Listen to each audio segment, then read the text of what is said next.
Bruce's big call Dinar until Thursday night, May 9, 2024. Listen to the full version on the official dinarport.com website and become our supporter on Patreon. Welcome everybody to the big call. Tonight is Thursday, May the 9th, and you're listening to the big call. Well, everybody's in except Bob. He is at a gala event in Tampa tonight. So let's do this. Let's pray the call in. Probably won't be that long of a call tonight because it's just the two of us, Sue and I, so we'll get to the important stuff of the big call, Sue's segment and my segment, and we'll go from there. Let's go into the intel for tonight. Shouldn't be a real long segment, but I did get some really good information. So I can tell you guys who we're hearing from. Usually it's banks or redemption centers and sometimes special forces. Military will add something to it. Yesterday, let's just say it this way, the banks are all up to speed down to the last employee in the bank, and you've just got to remember, I've been invested in this over 20 years now. Okay, but back in the old days, we knew of certain banks that were selling dinar and then they all stopped. I remember, it was like December 15, 2012. There was no more dinar for sale at the bank. That was a long time ago, 12 years ago, that's right. So what the banks told us years ago was, oh, there's no such thing, we will never sell dinar. A lot of banks sold it and then turned around and said they never did. But they did. We knew where they were. They said, well, it's never going to be worth anything, you are not going to be able to exchange it, blah blah blah. They just told us a bunch of lies. A lot of banks, even Wells Fargo, when you called up answering machine giving you a recorded message about currencies that was not true. Now I understand banks have to protect certain things. They could not come out with the truth back then, I get it. They were just concerning to a lot of people, they were just trying to find out what the deal was. We know what the deal is because we have been doing the big call for 13 years now. So if you've been listening for a while, even 10 or 12 or 13 years, you know what the deal is. So what's interesting about this is yesterday and the day before, all banks, as far as we can tell, US, Canada, I don't know, maybe everyone, brought all of their employees up to speed on the currency transaction protocols. In other words, even tellers didn't know anything about this. If you ask, they would look at you like a deer in headlights. You know what I'm talking about. Deny. Well, guess what? Yesterday and the day before was Tuesday. Yesterday was Wednesday. They finished the training at 2:30 in the afternoon for banks that use Wednesday to train employees on the new currency protocols, exchange protocols. And what's cool about that is everybody's up to speed. As Mike used to say in the old days, edumacating everybody. Everybody is educated on currencies, the values of them and so on. Now you guys know, when we get the toll-free number, we're going to call and set an appointment for the redemption centers. People, and I can't believe there are that many people that are not listening to the big law or haven't heard of redemption centers. They walk willy-nilly into a tier 2 or tier 3 bank and say, hey, you guys exchange foreign currency. And everybody will say, yes, please go to this particular person, she's in charge of doing currency exchange.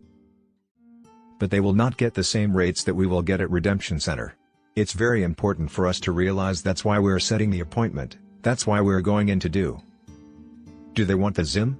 Yes we do, we may have a few. And you'll be telling them that and they should be looking forward to it. I mean, obviously ZIM has preference, but will they treat anybody that does have ZIM differently? A day or two later? Will they only take ZIM holders first?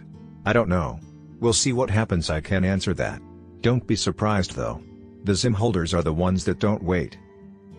Let's see what else. Alright, so we have been in touch with 3 to 4 different banks that have called us. The good news is that they were getting this out of 1 or 2 particular banks in Canada. We're on a conference call with our US Treasury from 7 to 9 p.m. last night. And we're getting some information from one of the banks that is saying that they are going to try to remember how it was said, trying to get the wording right. Maybe they are telling us that we are in position to exchange currencies and redeem ZIM Friday and Saturday. Friday, or Saturday. Now that means Friday is tomorrow. Friday is the 10th, Saturday is the 11th of May. This is what was said to us today. They are prepared for exchanges for us, for everybody, Friday or Saturday. Wow. Okay, blown away when I heard that specific information. And we've got banks in the US that are also saying it kicks off this weekend.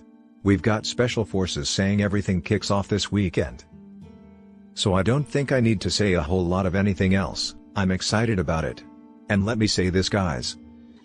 We had heard earlier from one of the sources that took us and said, well, yeah, we could get notified anytime from now through the weekend, exchange on Monday or Tuesday. We have heard Monday, Tuesday forever, right?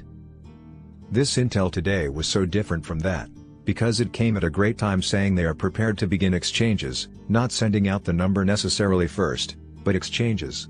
So this is at redemption centers. So here's the way I look at it.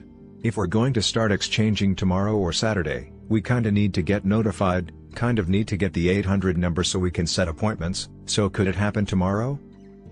It could happen anytime tomorrow. Could we wake up to it? Possibly. Could we do it tomorrow during the day? Yes. Could we get it after 4 p.m. when the markets close? Maybe so, maybe so. Anytime we get it, we should be able to call and set our appointments, and maybe we could start Friday afternoon, evening or Saturday. If we get notified tomorrow. If we got notified Saturday morning. You're easily set appointments for Friday for Saturday afternoon. So don't be surprised if you don't get it tomorrow. It could be they go to the very last minute and notify us on Saturday and we start Saturday afternoon, evening. But we're supposed to commence exchanges Friday or Saturday. Commence means to start. This came from our US Treasury in the form of an email today. Remember, we already had the green light from military. We got the green light from Treasury, and we got the green light from Wells Fargo a couple days ago at 1 p.m. in the afternoon.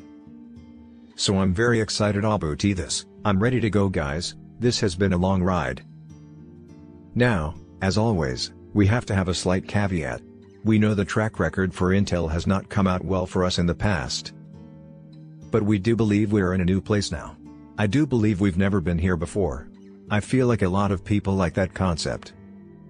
Thank you, Sue. Thank you, Bob. Thank you, Big Call Universe, for listening for so many years. Alright.